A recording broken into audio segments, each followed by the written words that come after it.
Hey everyone, today we're just going to take a quick look at the KGK and the sealing condition of the gutter or the nozzle against the orifice plate. To do this, I'm just going to have my toolkit here. I've got my blue tray that would come with your purchase or rental, and obviously I've just got my print head in here. I've already removed my sensor and gotten it out of the way because the tip of this is actually plastic, which is no good with solvent. So machine's on, toolkit here. What I'm going to do is jump into my menu. We're going to go into the maintenance aisle here and go to head maintenance. Then we'll see adjust sealing condition of the nozzle. This is a fairly involved piece of work. You can see here, hard, 60 minutes, everything you need. It's pretty good, the walkthrough here. I'm just going to jump through. Some of it's very obvious. One, we are going to need to remove this head. Just says to pull it off. Essentially what it's saying is, if I put solvent just here, you shouldn't really be able to see it get sucked in. It can be quite difficult to see that though, because one, the solvent evaporates so quickly, and also it just runs sideways. But in terms of when you need to know to do this, there's actually going to come up an alarm that says that the gasket, the rubber gasket behind here, needs to get replaced.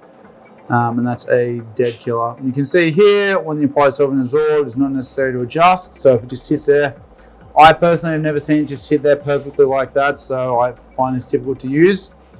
You'll see it says just to grab what they call this lifting gun unit, or a gun fixie jig sometimes. And seeing as I'm in my toolkit, I also know I'm going to need this gauge, so I'll just pop that out.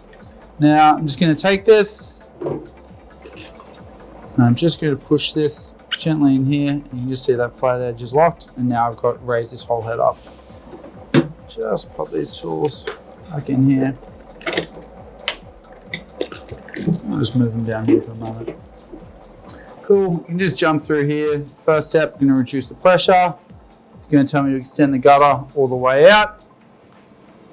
Whilst that's happening, I can jump to the next menu, and it's going to tell me to remove these two screws, the orifice plate cover, and this gasket. So I'm just going to wait this print head, the gutter, to fully extend, just there. Now what I'm going to do is just remove these two screws, 1 and 2. I'm going to be extra careful not to lose any of these because they are very small and also very specific size, and it's unlikely you'll have any spares. So just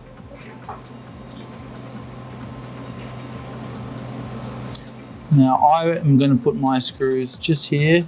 I'm going to lift my orifice plate out.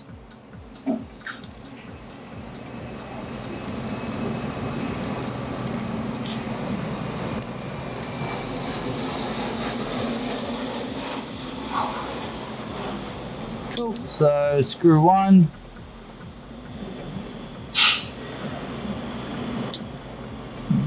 Screw 2, cover, gasket, head.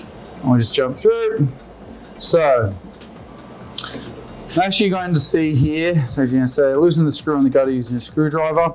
So I've actually got this screw here, and what that does, I loosen this.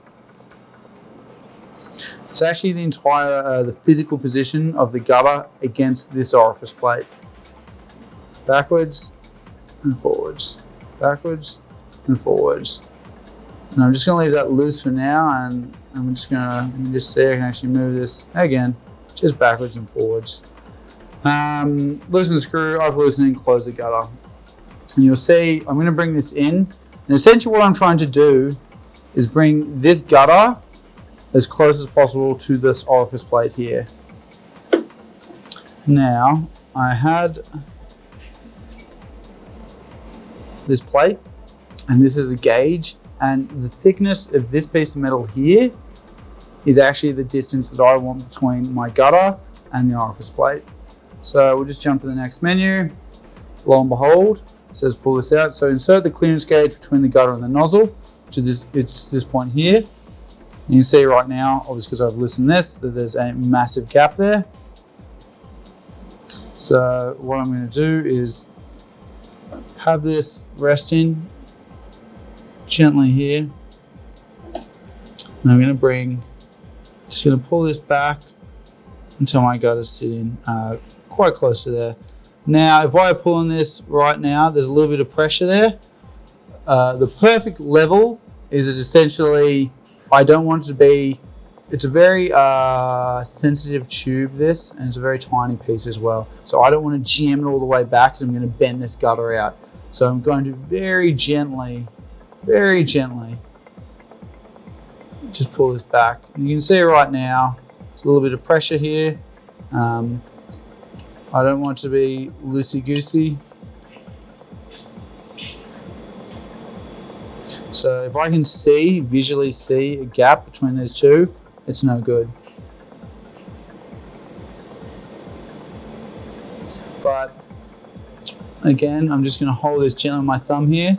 And you'll actually notice I've got this white printer here. So this is this certain plastic orifice plate. There's some that have a little holder that this actually slots onto to make it a little bit easier because it's quite difficult to do this just with two hands actually. So again, I'm just going to pull this in until my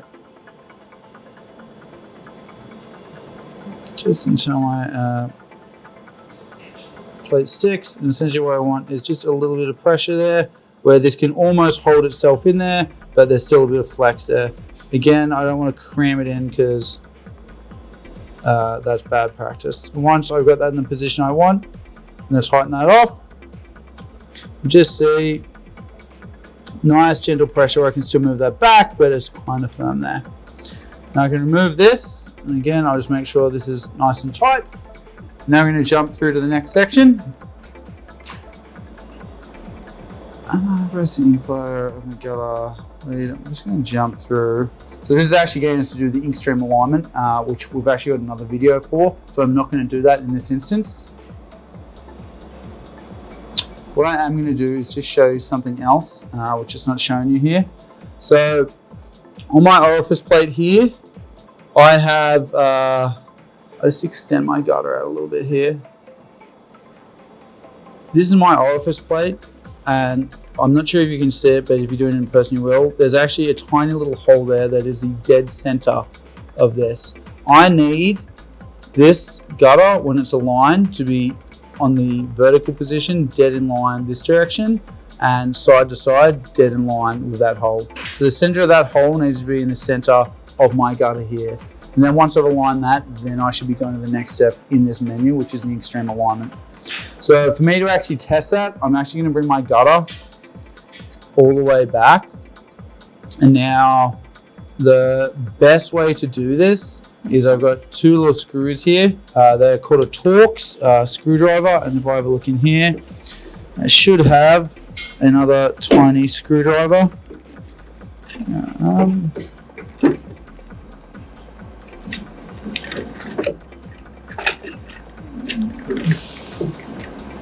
Which it would appear I don't, so I'm just going to jump off camera and then grab another one.